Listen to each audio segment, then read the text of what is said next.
ಓಂ ಶ್ರೀ ಗುರುಭ್ಯೋ ನಮಃ.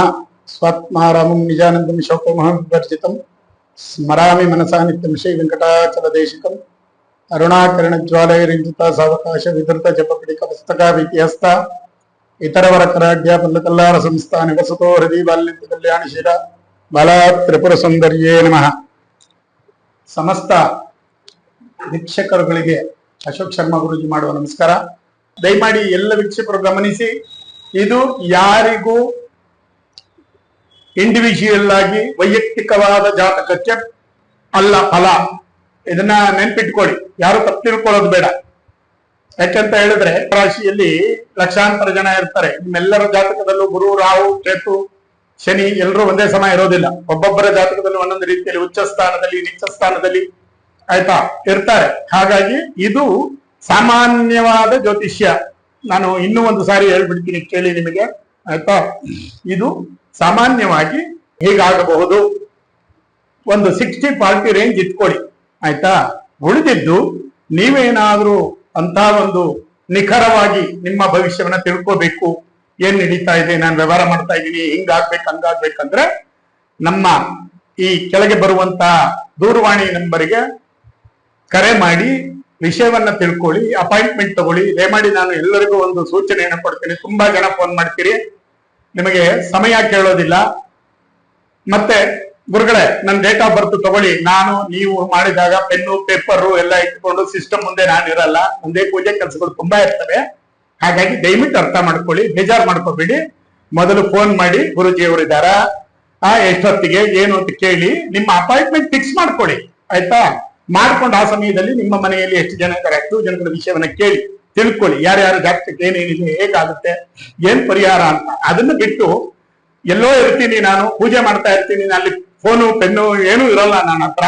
ಯಾಕಂದ್ರೆ ಈಗ ನಿಮ್ಗೆ ಹೇಳುವಾಗ ನಾನು ಫೋನಲ್ಲಿ ಬೇರೆಯವ್ರ ಜೊತೆ ಮಾತಾಡಿದ್ರೆ ಹೆಂಗಿರುತ್ತೆ, ನಿಮ್ಮ ಕಷ್ಟ ಹೇಗೋ ಬೇರೆಯವರಿಗೆ ಪೂಜೆಗೆ ಹೋದಾಗ ಅವರ ಕಷ್ಟಗಳು ಹಂಗೆ ಇರ್ತಾರೆ. ಅದರಿಂದ ನಾವು ಬಹಳ ಭಕ್ತಿ ಶ್ರದ್ಧೆಯಿಂದ ಅವರ ಕಷ್ಟವನ್ನ ಹರಿಸುವ ಸಲುವಾಗಿ ಪೂಜೆಯನ್ನು ಮಾಡ್ತಾ ಇರ್ತೀವಿ. ದಯಮಾಡಿ ಯಾರೇ ಮಾಡಿದ್ರು ಕೂಡ ನಿಮ್ಮದೇ ಸಮಯವನ್ನು ತೆಗೆದುಕೊಳ್ಳಿ, ಅಪಾಯಿಂಟ್ಮೆಂಟ್ ಫಿಕ್ಸ್ ಮಾಡಿಕೊಳ್ಳಿ, ನಿಮ್ಮ ಜಾತಕವನ್ನು ಸಂಪೂರ್ಣ ಪರಿಶೀಲನೆ ಮಾಡಿಸ್ಕೊಂಡು ಪರಿಹಾರ ಕಂಡುಕೊಳ್ಳಿ. ಅರ್ಥ ಆಯ್ತಾ. ಯಾವುದೇ ಪೂಜೆ ವಿಷಯ ಇರ್ಬೋದು, ಏನೋ ಯಾವುದೇ ದೋಷದ ಪರಿಹಾರ ಇರ್ಬೋದು, ಎಲ್ಲ ವಿಷಯಕ್ಕೂ ಉತ್ತರಗಳಿದೆ. ಅದನ್ನ ನಿಮ್ಮ ವೈಯಕ್ತಿಕ ಜಾತಕ ಪರಿಶೀಲನೆ ಮಾಡಿದಾಗ ಹೇಳ್ತೇವೆ, ಅದನ್ನ ತಿಳ್ಕೊಳ್ಳಿ. 2026 ಸೆಪ್ಟೆಂಬರ್ ಮಕರ ರಾಶಿಯ ಮಾಸ ಭವಿಷ್ಯ ಹೇಗಿದೆ? 3ರಲ್ಲಿ ಶನಿ, 7ರಲ್ಲಿ ಗುರು, 8ರಲ್ಲಿ ಸೂರ್ಯಕೇತು,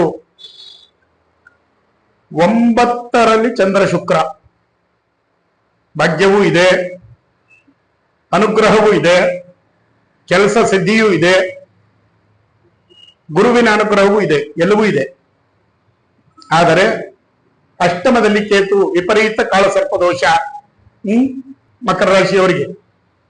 ನಾನು ಅದನ್ನೇ ಅವಾಗಲಿಂದ ಹೇಳ್ತಾ ಇದ್ದೀನಿ, ಇದು ನಿಖರವಾದ ಒಬ್ಬರೇ ವ್ಯಕ್ತಿಗೆ ಹೇಳುವಂಥದ್ದಲ್ಲ, ಸಾಮೂಹಿಕವಾಗಿ ಎಲ್ಲ ಮಕರ ರಾಶಿಯ ಜಾತಕರಿಗೆ ಬರುವಂಥದ್ದು. ನಿಮ್ಮ ಹೆಚ್ಚಿನ ವಿಷಯಗಳನ್ನು ತಿಳ್ಕೋಬೇಕಾದ್ರೆ ವೈಯಕ್ತಿಕ ಜಾತಕ ಪರಿಶೀಲನೆ ಇದ್ರೆ ಕರೆ ಮಾಡಬಹುದು. ನೋಡಿ, ಚಿತ್ರರಂಗದವರು ನಿಮಗೆ ಸಾಡಸಾತ್ ಮುಗಿದಿದೆ. ಶನಿಮಾತ್ಮ 3ನೇ ಮನೆಯಲ್ಲಿದ್ದಾರೆ ಮೀನರಾಶಿಯಲ್ಲಿ. ಇನ್ನೂ 2 ವರ್ಷ, 2028 ಫೆಬ್ರವರಿ ಅಲ್ಲಿಯವರೆಗೂ ಅವರು ಮೀನರಾಶಿಯಲ್ಲಿಯೇ ಇರ್ತಾರೆ. 3ನೇ ಮನೆ ಅದ್ಭುತ ಫಲ, ಚೆನ್ನಾಗಿ ನಡೆಯುತ್ತೆ, ಗಾಬರಿ ಆಗೋದು ಬೇಡ.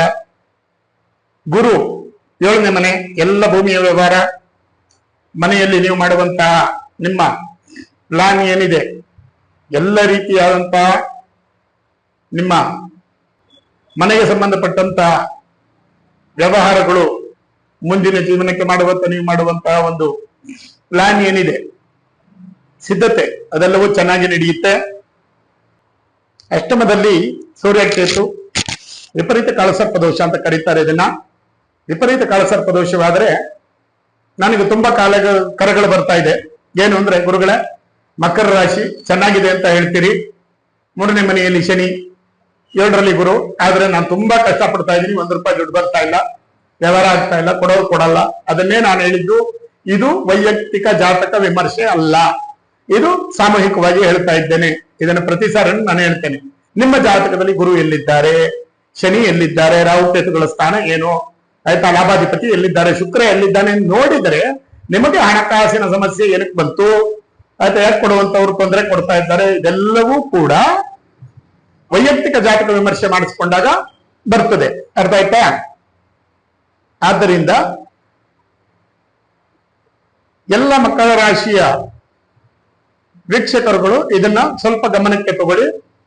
ಚಿತ್ರರಂಗದಲ್ಲಿ ಇರ್ತಕ್ಕಂಥವರಿಗೆ ನಾನು ಹೇಳಿದೆ, ಯಾವುದೇ ಇಲ್ಲಿನ ಪ್ರಕಾರ 3ನೇ ಮನೆಯಲ್ಲಿ ಶನಿ ನಿಮಗೆ ತೊಂದರೆ ಕೊಡೋದಿಲ್ಲ, 7ನೇ ಮನೆ ಗುರುವಿಂದನೂ ತೊಂದರೆ ಇಲ್ಲ, ವ್ಯವಹಾರಗಳು ಅನುಕೂಲ ಆಗ್ತದೆ, ಚೆನ್ನಾಗಿದೆ. ಆದ್ರೆ ಅಷ್ಟಮದ ಕೇತು ಸ್ಪರ್ಶ ಇರುವುದರಿಂದ ನೀವು ದುಡ್ಡು ನಿಮ್ ಕೈ ಸೇರದೆ ಇರ್ಬೋದು, ಸಾಲದ ಪ್ರಮಾಣ ಜಾಸ್ತಿ ಇರ್ಬೋದು, ಬಡ್ಡಿ ಕಟ್ಟೋದಾಗ್ಬೋದು, ಇಲ್ಲ ಆರೋಗ್ಯ ಕೆಟ್ಟು ಕಟ್ಟೋದಾಗಿರ್ಬೋದು, ಅಥವಾ ನಿಮ್ಮ ತಂದೆ ತಾಯಿಯಂದ್ರ ಆರೋಗ್ಯಕ್ಕೆ ಖರ್ಚು ಮಾಡೋದಿರ್ಬೋದು. ಈ ರೀತಿ ಆಗ್ತದೆ. ಭಾಗ್ಯದಲ್ಲಿ ಶುಕ್ರ ಚಂದ್ರ ಇಬ್ರು ಇದ್ದಾರೆ, ಶುಕ್ರ ಭಾಗ್ಯದಲ್ಲಿ ಇದ್ದಾನೆ, ಆದರೆ ದೃಷ್ಟಿ ಯಾರಿಗೆ? ಶನಿ ದೃಷ್ಟಿ ನೋಡ್ತಾ ಇದ್ದಾನೆ. ಎಲ್ಲಿ? 3ನೇ ಮನೆಯಲ್ಲಿ. ಇಲ್ಲಿ ಒಳ್ಳೆಯ ಕೆಟ್ಟ ಕೆಲಸಗಳು, ಧರ್ಮವಾದ ಕೆಲಸಗಳು, ನಾವು ಮಾಡಿರ್ತಕ್ಕಂಥ ಉಪಯುಕ್ತಿಗಳು ಎಲ್ಲವೂ ಕೆಲಸಕ್ಕೆ ಬರ್ತದೆ. ಶುಕ್ರ ಭಾಗ್ಯದಲ್ಲಿದ್ದಾನೆ, ಅನುಕೂಲ ಆಗ್ತದೆ, ಏನು ಗಾಬರಿ ಇಲ್ಲ. ಅದನ್ನೇ ಹೇಳಿದ್ದು, ಜಾತಕದಲ್ಲಿ ಬೇರೆ ಬೇರೆ ಸಮಸ್ಯೆಗಳಿದ್ದಾಗ ಬರೀ ನಾವು ಜಾತಕ ಫಲ ಬರ್ಲಿಲ್ಲ ಅಂತ ಜಾತಕ ಬೈದ್ರೆ ಆಗಲ್ಲ. ಜಾತಕದಲ್ಲಿ ಹೇಗಿರ್ತದೆ, ಆಯ್ತಾ, ನೀವು ಯಾವ ಲಗ್ನದಲ್ಲಿ ಹುಟ್ಟಿದ್ದೀರಿ, ಗುರು ರಾಹು ಶನಿ ಕೇತುಗಳು ಹೇಗಿದ್ದಾರೆ, ಇದೆಲ್ಲವನ್ನ ನೋಡಿಕೊಂಡು ಫಲವನ್ನ ಹೇಳುವಂಥದ್ದು, ಆಯ್ತಾ. ಹಾಗಾಗಿ ಚಿತ್ರರಂಗದವರು ಇಲ್ಲಿಯ ಪ್ರಕಾರ ಈಗ ಇರುವಂಥದ್ದು 3ರ ಶನಿ, 7ರ ಗುರು, 9ರ ಶುಕ್ರ ಅನುಕೂಲವನ್ನು ಮಾಡ್ತಾರೆ. 3 ಗ್ರಹಗಳು ಯೋಗದಲ್ಲಿ ಇದ್ದಾವೆ, ಆಯ್ತಾ. ಸರ್ಪದೋಷ ಪರಿಹಾರವನ್ನ ಯಥಾಶಕ್ತಿ ಮಾಡ್ಕೊಳ್ಳಿ, ನಿಮಗೆ ಅನುಕೂಲ ಆಗ್ತದೆ. 6ರಲ್ಲಿ ಕುಜ ಇದ್ದಾನೆ. ಕುಜನಿರುವುದರಿಂದ 6ನೇ ಮನೆ ಏನೋ ಸಾಧನೆ ಆಗ್ತದೆ, ಭೂಮಿಗೆ ಸಂಬಂಧಪಟ್ಟಿದ್ದು ಏನೋ ಅರ್ಧ ಕಟ್ಟಿ ನಿಂತಿರುವಂತ ಮನೆ ಕಂಪ್ಲೀಟ್ ಆಗ್ಬೋದು, ಇಲ್ಲ ಭೂಮಿಗೆ ದುಡ್ಡು ಕೊಟ್ಟು ಬಿಟ್ಟಿದ್ದು ಇವಾಗ ಕೊಟ್ಟು ಸಂಪೂರ್ಣ ನಿಮ್ಮ ಹೆಸರಿಗೆ ಮಾಡಿಸ್ಕೋಬಹುದು. ಆ ತರ ಕೆಲಸಗಳು ಸಿದ್ಧಿ ಆಗುವಂತ ಯೋಗ ಇದೆ. ಒಳ್ಳೆಯದಾಗಲಿ. ಭೂವರಾಹ ಸ್ವಾಮಿಯ ಆರಾಧನೆಯನ್ನ ಮಾಡಿ ಜೀವನ ಒಳಿತಾಗಲಿ. ಇನ್ನು ರಾಜಕೀಯ ರಂಗದವರಿಗೆ ಚೆನ್ನಾಗಿದೆ, ಗಾಬರಿ ಇಲ್ಲ. ಕಾಳ ಸರ್ಪದೋಷದಿಂದ ನಿಮ್ಮ ಸ್ಥಾನಕ್ಕೆ ಚ್ಯುತಿ ಬರಬಹುದು. ಯಾರ್ಯಾರು ರಾಜಕೀಯ ರಂಗದಲ್ಲಿ ಅಧಿಕಾರದಲ್ಲಿದ್ದೀರಿ ಅವರಿಗೆ ಯಾರೇ ಆಗಬಹುದು. ಯಾಕೆಂದ್ರೆ ಅಷ್ಟಮದಲ್ಲಿ ಕೇತು ವಿಪರೀತ ಕಾಳಸರ್ಪದೋಷವಾಗಿರುವುದರಿಂದ ಅಧಿಕಾರದಿಂದ ಹೊರಗುಳಿಯತಕ್ಕಂಥದ್ದು, ಇಲ್ಲ ಮಾನಸಿಕವಾಗಿ ವಿಪರೀತವಾದಂತ ನೋವು, ಆರೋಗ್ಯ ಕೆಡುವಂಥದ್ದು, ಆಯ್ತಾ. ಈ ರೀತಿ ಎಲ್ಲವೂ ಆಗುತ್ತೆ. ಜಾಗರೂಕರಾಗಿ ಕಾಳಸರ್ಪದೋಷದ ಪರಿಹಾರವನ್ನ ಮಾಡಿಸಿಕೊಳ್ಳಿ. ವೈಯಕ್ತಿಕ ಜಾತಕ ಪರಿಶೀಲನೆ ಮಾಡಿಕೊಳ್ಳಿ. ಹಣಕಾಸಿನ ವ್ಯವಹಾರದಲ್ಲಿ ನಿಮಗೆ ಹೆಚ್ಚಿನ ತೊಂದರೆ ಆಗೋದಿಲ್ಲ. ಶನಿ 3ನೇ ಮನೆಯಲ್ಲಿ ಮೀನ ರಾಶಿಯಲ್ಲಿ ಶುಕ್ರ ದೃಷ್ಟಿ ಇಟ್ಟಿದ್ದಾನೆ, ಏನು ತೊಂದರೆ ಇಲ್ಲ. ವ್ಯವಹಾರಗಳು ನಿಮ್ಮ ರಾಜಕೀಯ ರಂಗ ನಡ್ಕೊಂಡು ಹೋಗುತ್ತೆ, ಶುಭವಾಗುತ್ತೆ. ಏನು ರೈತ ಮಿತ್ರರಿಗೆ ಚೆನ್ನಾಗಿದೆ, ಗಾಬರಿ ಆಗೋದು ಬೇಡ. ಮಕರ ರಾಶಿಯ ರೈತ ಮಿತ್ರರು ಅಷ್ಟಮದಲ್ಲಿ ಕೇತು ಅಂದ್ರೆ ಸ್ವಲ್ಪ ಬಿಸಿಲಿನ ಪ್ರಮಾಣ ಜಾಸ್ತಿ ಆಗ್ಬೋದು. ಕೀಟಗಳ ಬಾಧೆ, ಚಳಿ ಶುರುವಾಯ್ತು. ಇನ್ನು ಮುಂದಿನ ದಿನಗಳಲ್ಲಿ ಯಾವುದೇ ಬೆಳೆಯನ್ನ ಮಾಡಿ ಕೀಟಗಳ ಒಂದು ಹಾವಳಿ ತೊಂದರೆಯನ್ನು ಕೊಡಬಹುದು. ನೀವು ಜಾಗರೂಕರಾಗಿ ಬೆಳೆಯನ್ನ ಮಾಡಿ. ಯಾವುದೇ ಬೆಳೆಯನ್ನು ಮಾಡಿದ್ರು ಕೂಡ ಅದಕ್ಕೆ ಸಮಯಕ್ಕೆ ಸರಿಯಾಗಿ ಕೀಟನಾಶಕಗಳನ್ನು ಉಪಯೋಗಿಸುವಂಥದ್ದು, ಅದಕ್ಕೆ ಮುಂಜಾಗರೂಕತಾ ಕ್ರಮವನ್ನ ತಗೊಳ್ಳುವಂಥದ್ದು. ಕೀಟನಾಶಕವನ್ನ ಸಿಂಪಡಣೆ ಮಾಡೋದಕ್ಕಿಂತ ಮುಂಚೆ ಅದನ್ನ ಮಾಡಿ. ಹಣಕಾಸಿನ ವ್ಯವಹಾರ ಸಾಧಾರಣವಾಗಿರುತ್ತೆ, ತೂಗಿಸ್ಕೊಂಡು ಹೋಗುತ್ತೆ. ನಿಮಗೆ ಸಾಲವನ್ನ ಮಾಡಿಸೋದಿಲ್ಲ. ಇವಾಗ ಶುಕ್ರ ಭಾಗ್ಯದಲ್ಲಿದ್ದಾನೆ, ಶನಿಯ ದೃಷ್ಟಿ ಇದೆ, 7ರಲ್ಲಿ ಗುರು ಇದ್ದಾರೆ. ಸಮಾನತೆಯನ್ನ ಒಂದು ಸ್ಥಿತಿಯನ್ನ ಕಾಪಾಡ್ತಾರೆ, ಚಿಂತೆ ಇಲ್ಲ. ಎಲ್ಲ ರೈತ ಮಿತ್ರರಿಗೆ ಒಳಿತಾಗಲಿ. ಇನ್ನು ನಮ್ಮ ವಿದ್ಯಾರ್ಥಿ ಮಿತ್ರರು ಎಲ್ಲ ಅಪ್ಪ ಅಮ್ಮ ವ್ಯವಸ್ಥೆ ಮಾಡಿಕೊಟ್ಟಿದ್ದಾರೆ, ನಿಮಗೆ ಚಿಂತೆ ಇಲ್ಲ. ಅವರ ಯೋಗಕ್ಷೇಮವನ್ನು ನೋಡಿ. ವಯಸ್ಸಾದ ತಂದೆ ತಾಯಿಗಳಿದ್ದರೆ ತುಂಬಾ ಕಷ್ಟಪಡ್ತಾ ಇದ್ದಾರೆ, ಅಪ್ಪ ಅಮ್ಮ ಇಬ್ರು ಕೆಲಸ ಮಾಡ್ತಾ ಇದ್ರೆ ಅಂತವರಿಗೆ ಸ್ವಲ್ಪ ಬಿಡುವನ್ನ ಕೊಡಿ. ಯಾಕೆಂದ್ರೆ ತುಂಬಾ ಸುಸ್ತಾಗ್ತಾರೆ, ವಯಸ್ಸಾಗ್ತಾ ಆಗ್ತಾ ಶರೀರ ಮಾತು ಕೇಳೋದಿಲ್ಲ.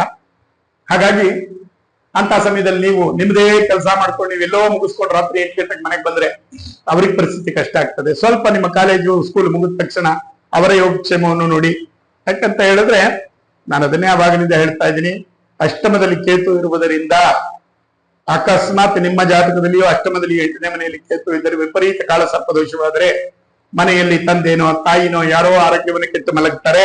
ಯಾಕಂದ್ರೆ ಸೂರ್ಯನ ಮನೆಯ ತಂದೆಗೆ ಜಾಸ್ತಿ ಪ್ರಭಾವ. ಮನೆಯಲ್ಲಿ ಯಜಮಾನಿಗೆ ಆಯ್ತು ಅಂದ್ರೆ ಮನೆ ಎಲ್ಲರೂ ಯೋಚನೆ ಮಾಡ್ಬೇಕು. ಹಾಗಾಗಿ ಸ್ವಲ್ಪ ನಾಗದೋಷದ ಪರಿಹಾರದ ಬಗ್ಗೆ ಮಾತಾಡ್ಕೊಳ್ಳಿ, ಯೋಚನೆಯನ್ನ ಮಾಡಿ, ನಾಗದೇವರ ಆರಾಧನೆಯನ್ನ ಮಾಡಿ, ಮಂಗಳವಾರ ಸ್ವಲ್ಪ ಶುದ್ಧವಾಗಿದ್ದು ಸುಬ್ರಹ್ಮಣ್ಯ ದೇವಸ್ಥಾನವನ್ನ ದರ್ಶನ ಮಾಡಿ. ಹಣಕಾಸಿನ ವ್ಯವಹಾರಗಳು ಸಾಧಾರಣವಾಗಿರ್ತದೆ, ದುಡ್ಡು ಕಾಸಿನ ತೊಂದರೆ ಬರೋದಿಲ್ಲ. ವಿದ್ಯಾಭ್ಯಾಸವನ್ನ ಮಾಡಿ ಹೆಚ್ಚಿನ ವ್ಯವಹಾರಕ್ಕೆ ಮನೆಯವರನ್ನ ಮೀರಿಸಿ ಮಾತನಾಡುವಂಥದ್ದು ಬೇಡ. ಹಿರಿಯವರು ಹೇಳಿದ್ದು ಕೇಳಿದರೆ ತುಂಬಾ ಒಳ್ಳೆಯದಾಗ್ತದೆ. ಶುಭವಾಗಲಿ.